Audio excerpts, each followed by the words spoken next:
Terus gimana nanti? Apakah kita masih bisa bersaing? Bagi saya pribadi, silahkan. Masyarakat akan tahu obat-obat dan apoteker yang berpraktek di sana akan sangat berbeda dengan yang ada di kami, yang ada di apotek-apotek atau local pharmacist. Jadi tidak perlu khawatir dengan adanya persaingan seperti itu.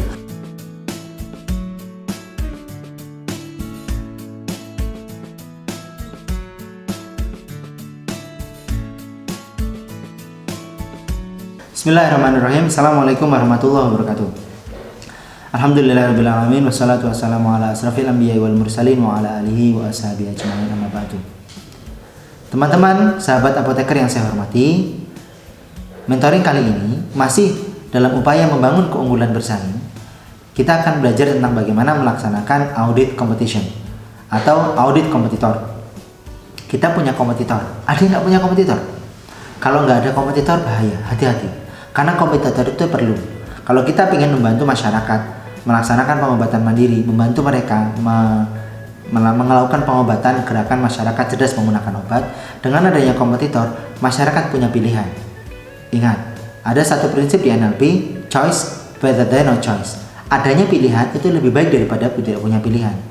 Kalau kita tidak punya kompetitor, pasien merasa layanan obat itu dimonopoli oleh kita dan itu memberikan efek negatif dalam jangka panjang. Tapi kalau ada kompetitor, pasien akan melihat siapa yang lebih bagus, siapa yang lebih baik, siapa yang lebih unggul, mana yang lebih jujur, mana yang lebih berorientasi pada pasien, bukan berorientasi pada omset, bukan berorientasi pada laba. Jadi kalau misalnya ada kompetitor, kemudian waktu itu pernah ya kami temui ada teman yang share, ini kok sekarang Maret modern itu punya membuka lowongan apoteker. Mereka juga mau bikin apotek di Maret modern seperti itu. Terus gimana nanti? Apakah kita masih bisa bersaing? Bagi saya pribadi, silahkan. Masyarakat akan tahu obat-obat dan apoteker yang berpraktek di sana akan sangat berbeda dengan yang ada di kami, yang ada di apotek-apotek atau local pharmacist. Jadi tidak perlu khawatir dengan adanya persaingan seperti itu. Justru yang harus kita perbaiki adalah kita memperbaiki diri kita.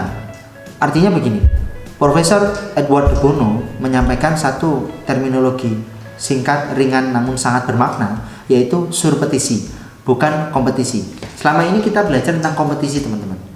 Kita mengukur kinerja kita berdasarkan kinerja orang lain. Oh, mereka sudah punya lokasi yang lebih luas, mereka punya omset yang lebih tinggi. Itu kita mengukur kesuksesan bisnis kita dengan kacamata mereka. Teman-teman, itu sangat menyakitkan. Sebab apa? Mereka bukan kita, dan kita juga tidak bisa dipaksa menjadi mereka. Kita bisa menjadi diri kita sendiri kalau kita bersurpetisi. Kita bersaing dengan target-target yang kita ciptakan sendiri. Loh, dari mana targetnya? Sebelum kita bicara soal target, kita lakukan yang kemarin, audit current bisnis. Jadi kalau teman-teman masih bingung, saya mau bersurpetisi, bagaimana caranya? Bagaimana saya bisa membangun keunggulan daya saing saya kalau saya tidak melihat kompetitor? Caranya adalah melakukan audit current bisnis, melihat sejarah kita. Nama apotek kita itu apa dan kenapa kita memberikan nama seperti itu? Aset-aset kita apa? Karyawan kita bagaimana? Pasar kita seperti apa? Produk dan value proposition yang kita tawarkan kepada pasar seperti apa? Nah, itu cara kita untuk membuat target-target organisasi. Kita range problemnya, kita uji dengan well-formed outcome, ada di video sebelumnya. Nah, teman-teman akan tahu saya bersurpetisi dengan cara seperti apa. Dengan begitu, kita tidak akan merasa jengah dengan hadirnya kompetitor yang ada di sekitar kita. Tidak perlu khawatir, sebab rezeki kita tidak akan diambil oleh mereka, sebagaimana amal ibadah kita tidak akan pernah dikerjakan oleh mereka. Maka membangun keunggulan bersaing adalah sebuah keniscayaan ketika kita ingin mengimplementasikan nilai-nilai iman pada bisnis kita. Terima kasih. Assalamualaikum warahmatullahi wabarakatuh.